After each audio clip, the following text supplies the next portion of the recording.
जिल्हा सल्लागार आहेत राष्ट्रीय अन्न सुरक्षा अभियान जिल्हा अधीक्षक कृषी अधिकारी कार्यालय नागपूर, तसेच ते उपविभागीय कृषी अधिकारी वरोरा या ठिकाणाहून सेवानिवृत्त आहेत. मी राजवाडे सरांचं या ठिकाणी स्वागत करतो आणि त्यांना विनंती करतो की त्यांनी आपलं मार्गदर्शन सुरू करावं. धन्यवाद. नमस्कार. जलयुक्त शिवार अभियान हा कार्यक्रम मी यशोगाथाच्या स्वरूपात आपल्यासमोर सादर करणार आहे.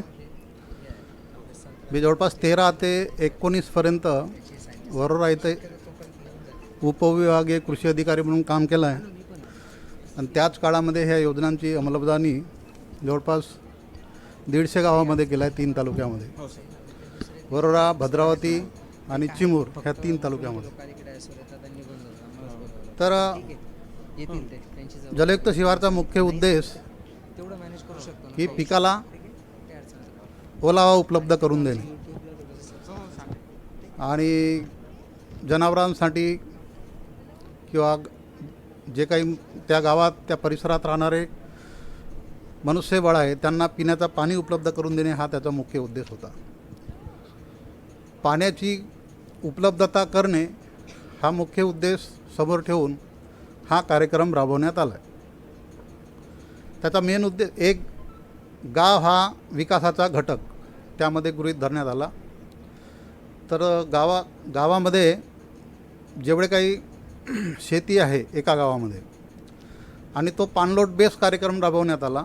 पाणलोट हे रिमोट सेन्सिंगच्या माध्यमातून किंवा सॅटेलाईटच्या माध्यमातून त्याचे पाणलोट पाडलेले आहेत. त्या पाणलोटाच्या नकाशाच्या माध्यमातून हा कार्यक्रम राबवण्यात आला आहे. प्रथमतः जे गाव पूर्वी पाणलोटामध्ये राबवण्यात आले असे गाव घ्यायचं होतं किंवा टंचाईग्रस्त गाव आहेत असे गाव घ्यायचं होतं किंवा ज्या गावामध्ये लोकांचा सहभाग जास्त मिळतं असं गाव घ्यायचं होतं आणि ज्या गावांची आणेवारी कमी आहे असे गाव घ्यायचं होतं किंवा सांसद जे काही खासदार महोदय होते त्यांनी दत्तक घेतले आहेत असे गाव घ्यायचं होतं. तर अशा प्रकारच्या गावांची निवड करण्यात आली. त्यानंतर प्रत्येक गावासाठी एक कॉन्टॅक्ट ऑफिसर्स नेमण्यात आला होता आणि त्या कॉन्टॅक्ट ऑफिसरच्या माध्यमातून पुढे त्याचं कार्यक्रमाचं नियोजन करण्यात आलं. तर ह्यामध्ये जलयुक्त शिवार अभियानामध्ये 3 प्रकारच्या गोष्टी केल्या होत्या. एक की पूर्वी त्या पाणलोटामध्ये काय काय कार्यक्रम राबवण्यात आला त्या गावामध्ये आणि नव्याने कोणते कार्यक्रम घ्यायची गरज आहे. त्यानंतर तिथल्या पाण्याची टंचाई, तिथं गरज, पिकांची पाण्याची गरज, खरीप आणि रब्बी असं सर्व त्याचा ताळा करून त्यानंतर कोणते उपचार तिथं घ्यायचे, कोणत्या ट्रीटमेंट्स घ्यायच्या असं आराखडा तयार करण्यात आला होता. अशी कार्यपद्धती ठरवून देण्यात आली होती आणि त्या अनुषंगाने मग ग्रामस्थांसोबत त्या गावामध्ये काय होऊ शकतं, काय होऊ शकत नाही अशा प्रकारचा नेट प्लॅनिंग करण्याचा त्यामध्ये सूचना होत्या. नेट प्लॅनिंगमध्ये आता त्या प्रत्येक गावामध्ये जवळपास 2 ते 3 नाले असतात. त्या नाल्यावर वेगवेगळ्या पाटबंधारे विभाग म्हणा किंवा कृषी विभाग म्हणा किंवा GSDA इतर विभागामार्फत सुद्धा काही तिथं नाल्यावर बांध घालण्यात येतात. तर ते बांध सुस्थितीत आहेत की नाही याची पाहणी करणे किंवा अतिरिक्त बांधाची काही गरज आहे का ते बघणे. त्यानंतर प्रत्येक शेतकऱ्याच्या शेतामध्ये कशाची गरज आहे, बांधबंदिस्तीची गरज आहे का, भात खाचराची गरज आहे का, की फुटतूट झाली असतील बांधबंदिस्ती त्याची पुनर्जीवन किंवा रिज्युमिनेशन किंवा दुरुस्ती करण्याची गरज आहे का, अशा प्रकारचा सर्वे लोकांसोबत मिळून करायचा होता आणि त्या प्रकारचा करून नंतर एक गाव सभेसोबत गावकऱ्यांसोबत बसून पुन्हा तांत्रिकदृष्ट्या काय तिथं बसतं असं ठरवून मग तो आराखडा फायनल करायचा होता. मग तो 1 करोडचा होईल किंवा 2 करोडचा होईल किंवा 3 करोड त्याची काही ह्या नव्हतं. पण गावाच्या गरजेनुसार कार्यक्रमाची आखणी तांत्रिकदृष्ट्या तयार करून ग्रामसभेच्या सोबत चर्चा करून नंतर ते मंजुरी घ्यायची होती आणि राजस्व विभागाचे उपविभागीय कृषी अधिकारी हे त्याचे उपविभागाचे नोडल अधिकारी होते. त्यांच्या माध्यमातून जिल्हास्तरीय समितीकडे हा आराखडा सादर करायचा होता आणि ते आराखडा सादर करून नंतर तो तिथं त्या जिल्हास्तरीय समितीमध्ये जिल्हास्तरीय जेवढे काही कलेक्टर महोदयांच्या चेअरमनशिपमध्ये एक कमिटी होती, त्या समितीने मान्यता देऊन नंतर राज्य शासनाकडे त्याला शिफारस करायची होती आणि राज्य शासनाकडून मंजुरी प्राप्त होताच नंतर त्या कामाचे सर्वेक्षण, इस्टिमेट्स वगैरे सर्व तयार करून नंतर त्याचं टेंडर करून नंतर मग कामाची सुरुवात करायची होती. तर अशा प्रकारे हा जलयुक्त शिवार अभियान लोकसहभागाच्या किंवा लोकांच्या सहभागातून कार्यक्रम तयार करून गरजेनुसार कार्यक्रम तयार करून त्याची अंमलबजावणी करायचा होता. तर अशा प्रकारे हा कार्यक्रम तयार करून नंतर राज्यस्तरीय समितीची मान्यता मिळाल्यानंतर राज्यस्तरीय समितीची मंजुरी मिळाल्यानंतर त्याचा कार्यक्रमाचे नियोजन करायचं होतं. तर हा मगाशी आपल्याला जो नकाशा सांगितला आहे गावाचा, जनरली गावाचा अशा प्रकारचा नकाशा असतो आणि त्यामध्ये तर जनरली गावाचा अशा प्रकारचा पाणलोटाचा नकाशा असतं आणि हे निळी जी रेषा असते ही त्यामधून वाहणारा नाला असतो आणि बाकीचं जे आहे ते पिकासाठी जे क्षेत्र उपलब्ध आहे असं दिसतं. हे त्या तिथला नाला आहे. हा हे पिकाकरता उपलब्ध असणारा हे सर्वे नंबर्स आहेत. गावातली शेती आहे ही आणि इथं असं दाखवलं आहे की हा एक जुना नालाबंदी झालेला आहे, हा तुटलेला आहे, हाही तुटलेला आहे. त्याला रिपेअरिंग करण्याची गरज आहे.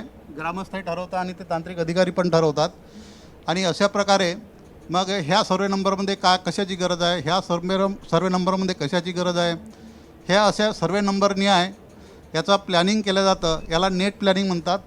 आणि समजा हा नाला रिपेअर करायचा आहे, त्याचं रिपेअरिंगचा एस्टिमेट बनवायचा आहे.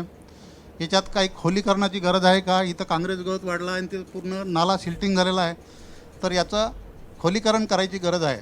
तर अशा प्रकारे त्याचा इस्टिमेट तयार करून खोलीकरणाचा इस्टिमेट तयार केला जातो.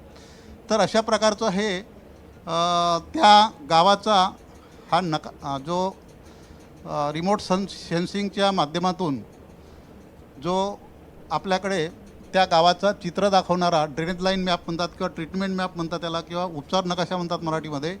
तर ह्या नकाशावर ते सर्व कार्यक्रम दाखवल्या जातं आणि त्यानंतर ते संबंध आराखडा हा जिल्हास्तरीय समिती आणि राज्यस्तरीय समितीकडून मान्यता प्राप्त झाल्यानंतर त्याच्या कार्यक्रमाची अंमलबजावणी करण्यात येत होती.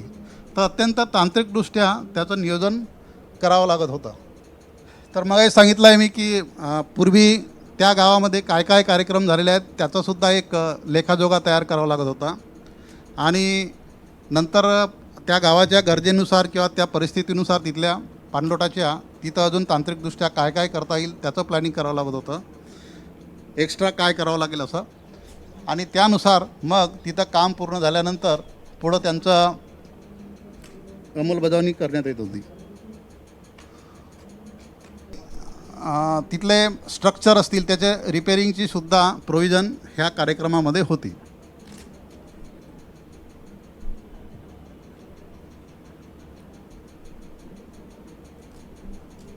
हे मी आतापर्यंत जे काही तुम्हाला सांगितलं आहे ना, त्या गावामध्ये जाऊन शेतकऱ्यांसोबत चर्चा करायची. मी ॲक्च्युली हा एक मालगाव आहे, त्या मालगावात त्या शेतकऱ्यांसोबत त्या गावातला हा नकाशा की तिथं काय काय होऊ शकतं याचा मी रिव्ह्यू घेतला होता.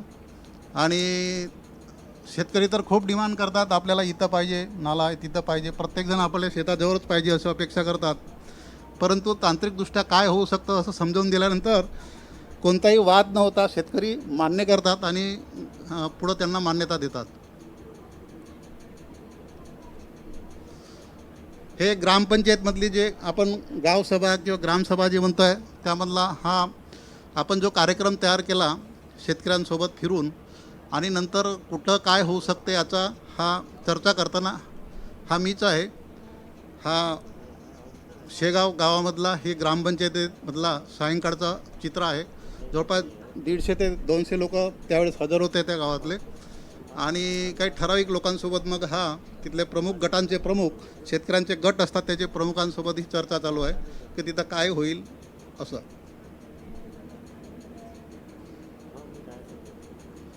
हे ग्रामसभेचं चित्र आहे.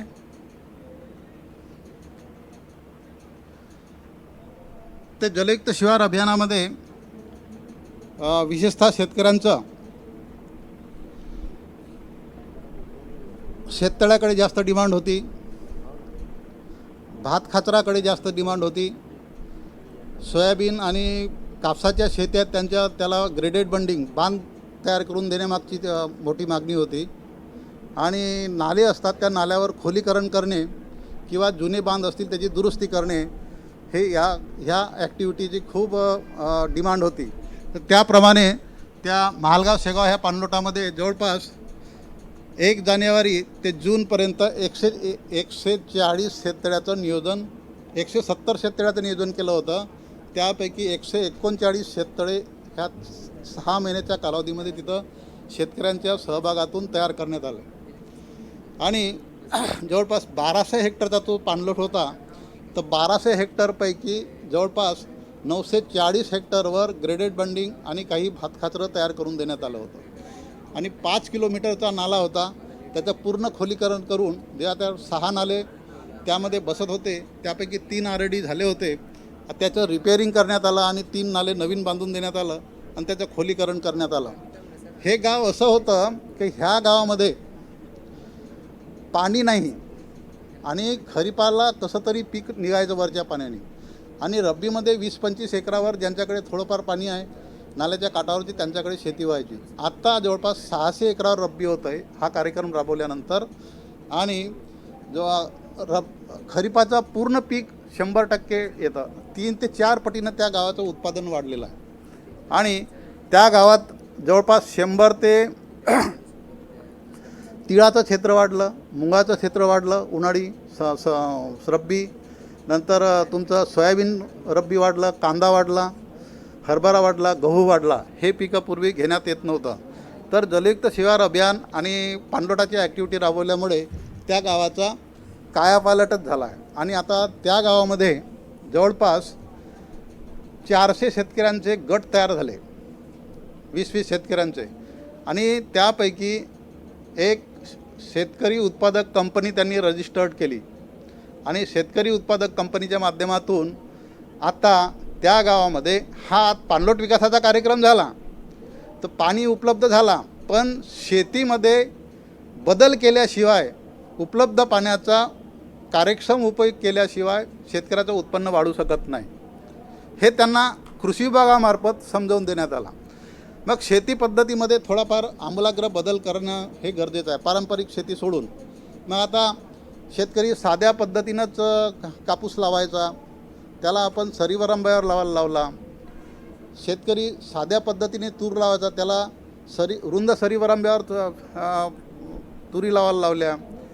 सोयाबीन साध्या पद्धतीने सलग पद्धतीने सोयाबीन लागवड करायची, त्याला पट्टा पद्धतीने सोयाबीन लावायला लावला किंवा सोयाबीन अधिक तूर हे आंतरपीक पद्धतीनं त्याला शेती करायला लावली.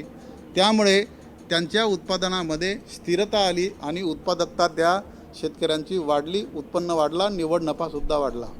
आता त्या गावामध्ये भाजीपाल्याचा क्षेत्रसुद्धा वाढला पाणी आल्यामुळे. त्या गावामध्ये आम्ही शेडनेट दिल्या, अशा डोममध्ये शेती करायचा. जवळपास मी असताना 9 शेडनेट दिल्या होत्या. त्या शेडनेटमध्ये मिरची, टोमॅटो, काकडी, नंतर कारली इत्यादी पिकं तिथं शेतकरी घेऊन राहिले आता आणि त्यामधून अधिकचा नफा घेत आहेत. कांदा हा त्या भागात होत नव्हता. त्या शेतकऱ्यांची नाशिकला टूर पाठवण्यात आली आणि कांदा पिकाचं तंत्रज्ञान त्यांना तिथं शिकवण्यात आलं आणि आता तिथं कांदा मोठ्या प्रमाणामध्ये कांदा त्या भागात होत आहे. पूर्वी कांदा घेत नव्हते. पाणी आल्यामुळे ह्या जलयुक्त शिवार अभियानाच्या माध्यमातून त्या गावामध्ये पाणी आल्यामुळे तिथं कांदा पिकाचं क्षेत्रसुद्धा वाढला आणि कांदा पीक निघाल्यानंतर इमिजिएट इथले शेतकरी मार्केटमध्ये नेत होते की जेणेकरून 5 रुपये 10 रुपये त्यांना रेट मिळायचा. तर कृषी विभागाच्या माध्यमातून त्यांना कांदा चाळी उभ्या करून देण्यात आल्या. जवळपास 10 ते 12 कांदा चाळी त्या गावामध्ये उभ्या झाल्या शेतामध्येच आणि त्या कांदा चाळीमध्ये तो कांदा साठवल्यानंतर ज्यावेळेस बाजारामध्ये योग्य प्रमाणामध्ये भाव राहील त्यावेळेस तो माल बाजारात आणल्यानंतर शेतकऱ्याला 2 पैसे जास्त मिळतात. तर ह्या कांदा चाळीसुद्धा तिथं देण्यात आल्या. आता एवढ्यावरच ते शेतकरी थांबले नाही, तर त्या शेतकऱ्यांची आता एवढी तिथं क्रयशक्ती वाढलेली आहे. महालगाव शेगाव वरोरा तालुका उत्पादक कंपनीच्या माध्यमातून त्यांनी आता खतं बियाणं आणि औषधीचं सुद्धा दुकानची लायसन्स आम्ही त्यांना दिली कृषी विभागामार्फत. आणि त्यांचं पहिल्याच वर्षी मागच्या जानेवारीमध्ये त्यांचा फरवरीमध्ये त्यांचा सुरू झाला व्यवसाय. 80 लाखाचा बिझनेस त्यांनी केला आहे. शेतकऱ्यांची उत्पादक कंपनी. त्यानंतर रब्बीमध्ये त्यांना नाफेडमार्फत खरेदीचं लायसन्ससुद्धा मिळवून देण्यात आलं. म्हणजे त्यांनीच प्रयत्न केलं ते. आम्ही थोडी शिफारस केली कृषी विभागाच्या अधिकाऱ्यांनी. तर त्याचंसुद्धा जवळपास त्यांना 2% कमिशनवर जवळपास 90 ते 1 करोडचं त्यांनी गहू आणि हरभऱ्याची खरेदी केली. आता अशा प्रकारे शेतकरी तिथं ह्या जलयुक्त शिवाराच्या माध्यमातून एकत्र आले आणि पीक पद्धतीमध्ये बदल केला आणि त्यांची आर्थिक संपन्नता त्यांनी करण्याच्या वाटचाल करीत आहेत. तर अशा प्रकारे हा जलयुक्त शिवार अभियानाचा महत्त्वाकांक्षी महाराष्ट्र शासनाचा कार्यक्रम होता आणि यशस्वीपणे ह्या महालगाव शेगाव येथील शेतकऱ्यांनी त्याची अंमलबजावणी केली. हे आपण पाहताय भाताची शेती आहे, तिथले शेतकरी करत आहेत. हे कार्यक्रमाचं नियोजन किती केलं होतं ते त्यात दिलेलं आहे. काही शेतकऱ्यांची यशोगाथा आहे. आता हे बघा, हे जवळपास मी तुम्हाला मगाशी सांगितलं की 139 शेततळे त्या गावात तयार करण्यात आले. तर ह्या 139 शेततळे झाले असा रिपोर्ट मी ज्यावेळेस कलेक्टर महोदयांच्या मिटिंगमध्ये सादर केला. हे 14 मे 1917मधली गोष्ट आहे. तर कलेक्टर महोदयांनी तिथं म्हणजे आश्चर्य व्यक्त केला की एका गावात एवढे होऊ शकत नाही. आणि त्यांनी उद्याच आपण म्हणजे कधी पाहायला जायचं असं त्यांनी आशा व्यक्त केली माझ्याजवळ त्या मिटिंगमध्येच. तर मी त्यांना म्हणलं उद्याच, उशीर कशाला. तर आमची वेळ ठरली आणि देवतळे साहेब त्यावेळेस पालकमंत्री होते तिथं चंद्रपूर जिल्ह्याचे आणि दिनेश वाघमारे साहेब तिथले कलेक्टर होते. सकाळी 8 वाजता वरोऱ्याच्या रेस्ट हाऊसला आले आणि 8:15 चहा झाल्यानंतर आम्ही लगेच 8:30 वाजता त्या पाणलोटामध्ये 45 किलोमीटर तिथून वरोऱ्यापासून तो गाव आहे तिथं 9 वाजता गेलो आहे. 1 तासाची व्हिजिट होती. 4 तास थांबले तिथं. म्हणजे एवढे शेतकरी तिथं त्यांच्या मागे लागले, हे बघा ते बघा ते बघा म्हणून. आणि राज्यभर ही न्यूज पसरली की 139 शेततळ्यामुळे त्या गावाला वरदान मिळालं, जीवदान मिळालं आहे. त्या गावात असं तो गाव मी का निवडला की त्या गावात मुलीच देत नव्हते म्हणे कोणी पाणी नाही म्हणून. आणि म्हणून चॅलेंज म्हणून तो गाव निवडला आणि त्या गावाचा मी कायापालट करायचा ठरवला आणि ते केला अवघ्या 1 वर्षामध्ये. पण शेतकऱ्यांना पुढं करून आम्ही फक्त मागे राहिला. शेतकऱ्यांना तुम्हाला हे करायचं आहे, हे करायचं आहे. लोकसहभाग जोपर्यंत मिळत नाही तोपर्यंत शासकीय योजना यशस्वी होत नाही, हे आम्हाला त्यांना सांगायचं होतं. आणि त्या लोकांनी केलं आणि अजूनही त्याचा उपयोग ते चांगल्या पद्धतीने घेत आहेत. जवळपास 350 त्या गावातल्या महिला, 350 जवळपास माणसं हे एकत्र बसतात मंदिरामध्ये एका आणि दर 15 दिवसांनी त्यांचे कार्यक्रम ठरतात काय करायचं म्हणून. कुणाला बोलवायचं, काही नाही काही चालूच असतं त्यांचं. तर अशा प्रकारे त्या गावामध्ये आम्ही हे कलेक्टर महोदय, पालकमंत्री महोदय, तिथले आमदार, SDO रेवणीचे SDO घनश्याम भुगावकर साहेब आता ॲडिशनल कलेक्टर आहे तिथं भंडाऱ्याला. हे 2 नंबरचा मी आहे, 3 नंबरचे कलेक्टर आहेत ते पालकमंत्री महोदय आहेत आणि हे गावातले शेतकरी बंधू आहेत. तर अशा प्रकारे 48 डिग्री टेम्परेचरमध्ये फिरलो आहे मी त्यावेळेस. आणि त्यांनाही सुद्धा उत्साह वाढला का हा एवढा चांगला कार्यक्रम या शेतकऱ्यांनी राबवलेला आहे कृषी विभागाच्या माध्यमातून. हे आता राज्यभर ज्या न्यूज आल्या होत्या त्या न्यूज आहेत. 110 शेततळ्याचे काम पूर्ण, 650 ढाडीचे बांध पूर्ण. आता मी तुम्हाला मगाशी बोलता सांगितलं आहे की शेतकऱ्यांनी पाणी तर उपलब्ध झाला पण त्याच्या शेती करण्याच्या पद्धतीमध्ये बदल जर केला नाही तर त्या उपलब्ध पाण्याचा काही उपयोग होत नाही. पीक पद्धतीमध्ये बदल करावं लागतं. पीक तेच राहतील पण त्याची पद्धत आहे ॲग्रॉनॉमिकल ज्याला प्रॅक्टिसेस म्हणतो आपण, त्यामध्ये बदल करून त्यानुसार करायचं असतं. तर हे त्या शेतकऱ्यांना ॲक्च्युली हे त्या मे महिन्यातलं चित्र आहे.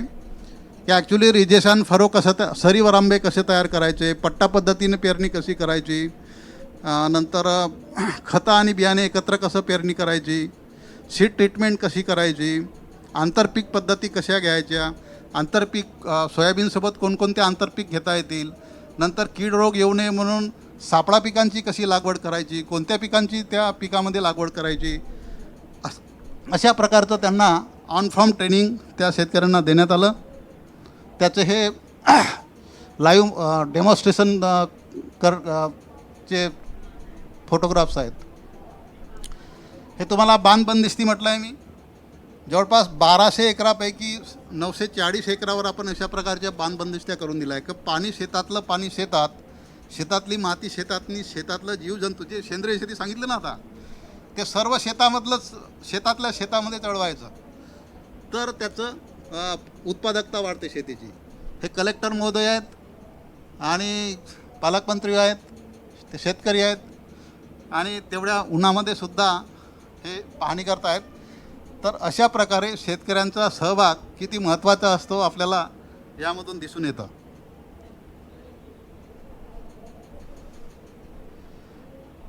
मग शेतीसाठी आता पद्धती तर समजावून सांगितले हे सर्व. मग त्याकरता त्यांना अवजारं देण्यात आले त्या पद्धतीचे त्या गावामध्ये. नंतर तुषार सिंचनाने शेती करायची जवळपास 75 तुषार संच देण्यात आले त्या गावामध्ये. 75 डिझेल पंप देण्यात आले ते शेततळ्यावरून पाणी घ्यायसाठी.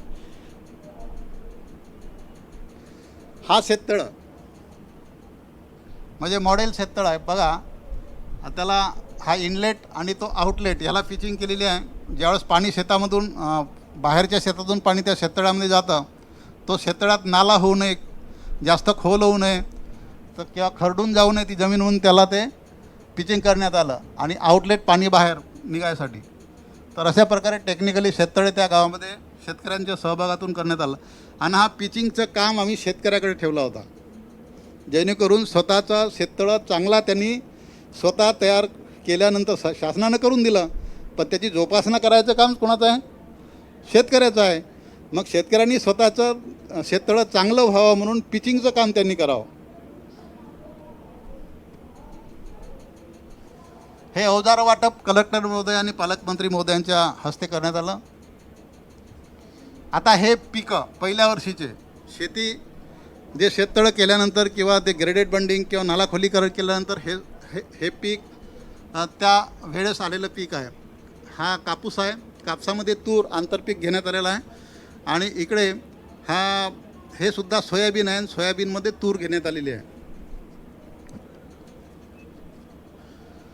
आता तूर आंतरपिकाचं महत्त्व काय आहे? बऱ्याचशा शेतकऱ्यांना आंतरपिकाचं महत्त्व कळत नसतं. सलग पीक घेण्याचा प्रयत्न करतात. तर आंतरपिकामुळे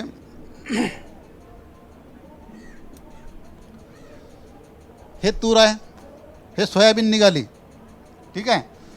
सोयाबीन 4 तासानंतर किंवा 6 तासानंतर एक तुरीचा पट्टा टाकला आपण, तर 3 महिन्यानंतर किंवा 110 दिवसानंतर आपली ही सोयाबीन निघून जातं. आणि मग तूर हा मुख्य पीक होतं, बरोबर आहे. तर त्याला जागा मिळतं आणि त्याचा तुरीचा पालापाचोळा पूर्ण हा पडतो आहे, शेतामध्ये कुसतो आहे आणि जमिनीची सुपीकता वाढतं. आणि ह्या तुरीच्या मुळांना गाठी असतात, जे हवेतला नत्र शोषून घेतात आणि त्याच्यामध्ये नत्र स्थिरीकरणाचं काम करतात आणि पिकालासुद्धा उपलब्ध करून देतात. आणि जमिनीमध्ये पीक गेल्यानंतर जमिनीमध्ये सुद्धा त्या गाठी राहतात. त्यामुळे जमिनीची सुपीकता वाढते आणि सुपीकता वाढल्यामुळे जमिनीची उत्पादकता वाढतं, गांडूळ वाढतात वगैरे वगैरे. पाणी धरून ठेवण्याची क्षमता वाढतं. आणि जमीन ज्यावेळेस पाणी जास्त पडतं त्यावेळेस शेतातून ज्यावेळेस मोठ्या प्रमाणात पाणी असं निघून जातं, तर हा त्याला जैविक बांध म्हणून काम करतं. म्हणजे शेतातली माती जी आहे ही सुपीक माती न जाता हा बांध तयार झालेला आहे. हा जो बांध आहे ना, असा पाणी वाहत जातं त्यावेळेस हा पाणी इथं अडतं ह्या पिकांना.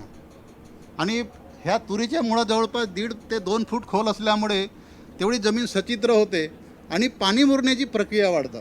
जलयुक्त शिवार अभियानाचा हा फायदा की तिथला जलयुक्त शिवार तर घेतला आपण, पण पीक पद्धती बदलवल्या नाही तर त्याचा काही उपयोग होत नाही. तर आपण तिथं शेतकऱ्यांना हे ट्रेनिंग देण्यात आली आणि त्या पद्धतीनं हे अशा प्रकारचं आंतरपीक पद्धतीचा अवलंब करून जमिनीची धूप कमी करायची. जमिनीची धूप जर कमी झाली तर जमिनीची उत्पादकता वाढतं आणि सुपीकता वाढतं आणि उत्पादकता वाढतं आणि पर हेक्टर त्या शेतकऱ्याचं उत्पन्न वाढतं.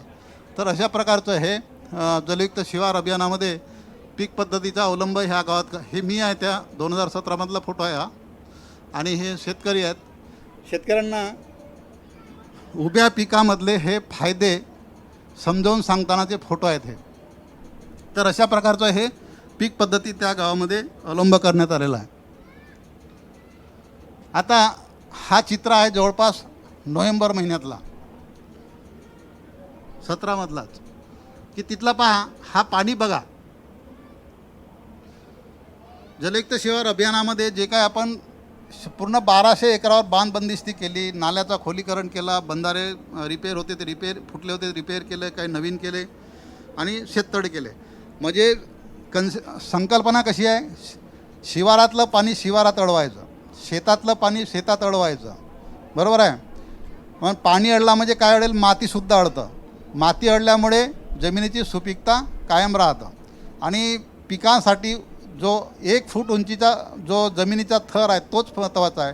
आणि तो वाहून जर गेला तर जमिनीची नापिकी होतं, जमीन नापिकी होते, बरडी होते आणि खडकाळसुद्धा होते. म्हणून ह्या पीक पद्धतीचा अवलंब. तर हा फोटो दाखवण्यामागचा उद्देश असा आहे की हा जो मगाशा मी नकाशा दाखवला आहे तो वरपासून खालपर्यंत जसा हा पूर्ण शेत आहे तर हा इकडे उतारा आहे असं गृहीत धरला आपण. वरून पाणी इकडं येतं तर वरून पाणी येताना आपण त्याला खेळवत आणलं आहे, बांध बांधल्या जागच्या जागी. जसं गावातून काही वाहनं जोरानं वाहून स्पीडने जाऊ नये म्हणून आपण काय करतो, स्पीड ब्रेकर लावतो. तसं हे स्पीड ब्रेकरचं काम करण्यात आलं आहे. बांध बंदिस्ती केली ते. आणि शेततळं जादाचा पाणी ह्या शेततळ्यामध्ये साठवलं. तर हा शेततळ्याचा पाणी हा काय दाखवतं की स्वच्छ पाणी आहे, एकदम गढूळ पाणी नाही. म्हणजे शेतातील पाणी फिल्टर होऊन आलेलं आहे पीक पद्धतीमधून. हा असा सर्व शेतातून आतापर्यंत मी तुम्हाला जे पीक पद्धती दाखवलं त्यातून हा फिल्टर होऊन हा पाणी शेतातला हा शेततळ्यामध्ये जमा झालेला आहे. आणि थोडाफार गाळ जरी इथं आला तर हा सुपीक गाळ हा पाणी खाली झाल्यानंतर त्या शेतकऱ्यांनी काढावं आणि पुन्हा शेतीत टाकावं अशी अपेक्षा आहे. आणि तसं ते शेतकरी करतात जेणेकरून तो शेततळ्याचं अजून त्याचा आयुष्य वाढतं. ठीक आहे. तर हा असा सुपीक पाणी स्वच्छ पाणी शेतातून बाहेर गेला तर जमिनीची धूप कमी झाली किंवा नाही झाली असं म्हणायला हरकत नाही. तुम्ही बघा सुरुवातीच्या काळामध्ये ज्यावेळेस पाऊस पडतं त्यावेळेस गढूळ पाणी शेतातून मोठ्या प्रमाणामध्ये बाहेर पडतं ना नदी नाल्यांना. तर तो गढूळ पाणी जर आपण एखाद्या काचाच्या ग्लासमध्ये घेतला आणि त्याला एक ग्लास पाणी घेतल्यानंतर आपण जर त्याला असं टेबलवर ठेवला तर अर्ध्या तासानंतर पाऊण ग्लास जवळपास माती तिथं भरलेली दिसेल. अर्ध्या ग्लासापेक्षा जास्त. ती काय असते, जमिनीतला फुलोरा वाहून जाते बाहेर.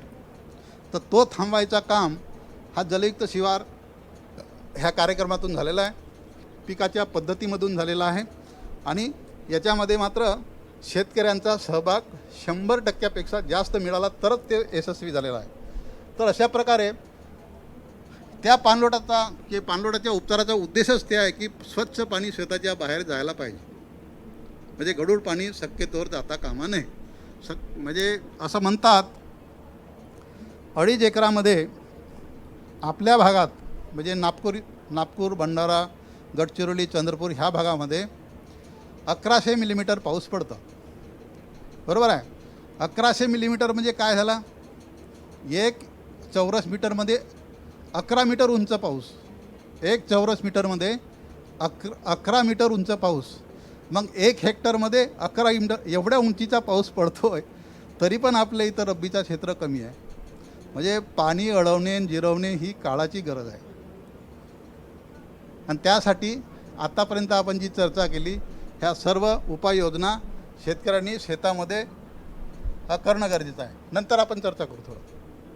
वेगवेगळे अवजारं त्या गावामध्ये देण्यात आल्या योजनांतून कृषी विभागाकडे अजूनही योजना आहेत आणि वेगवेगळ्या माध्यमातून जवळपास 4 ते 5 प्रकारची पिकांच्यावर योजना आहेत.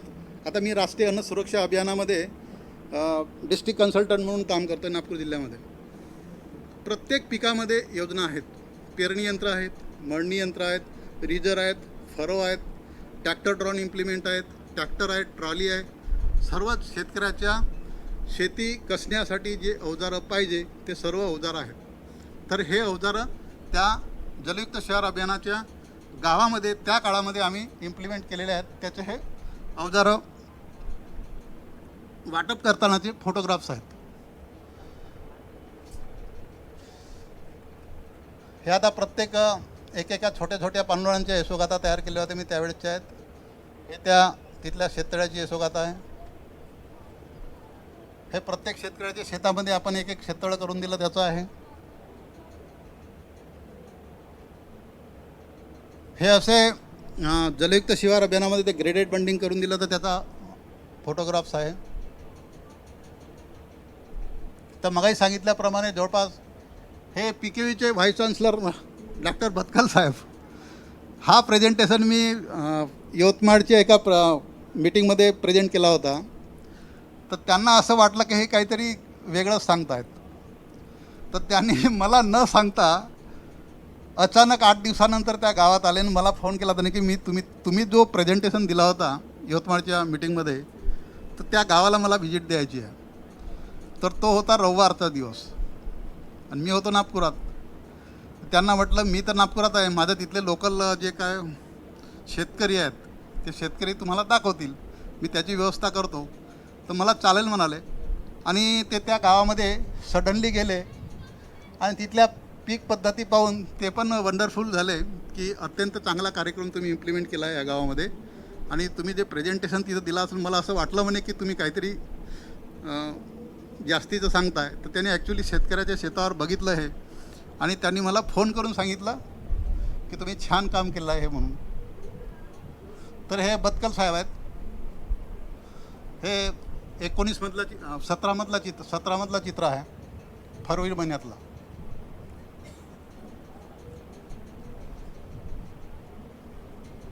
हे त्यातले आता रिसेंट फोटोग्राफ्स आहेत त्या गावचे.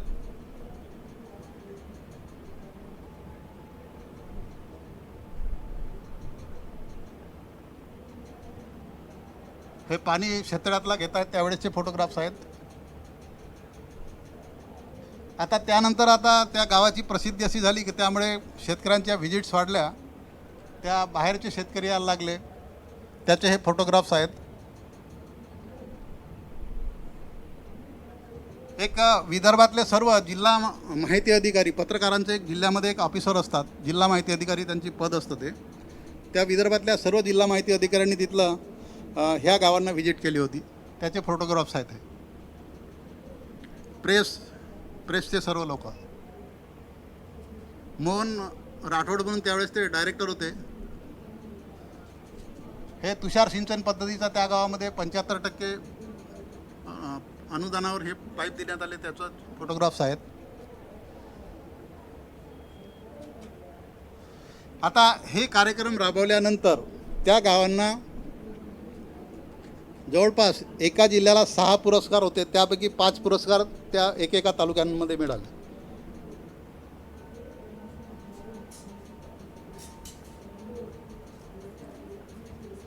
हे शिंदेसाहेब जलसंधारण मंत्री होते.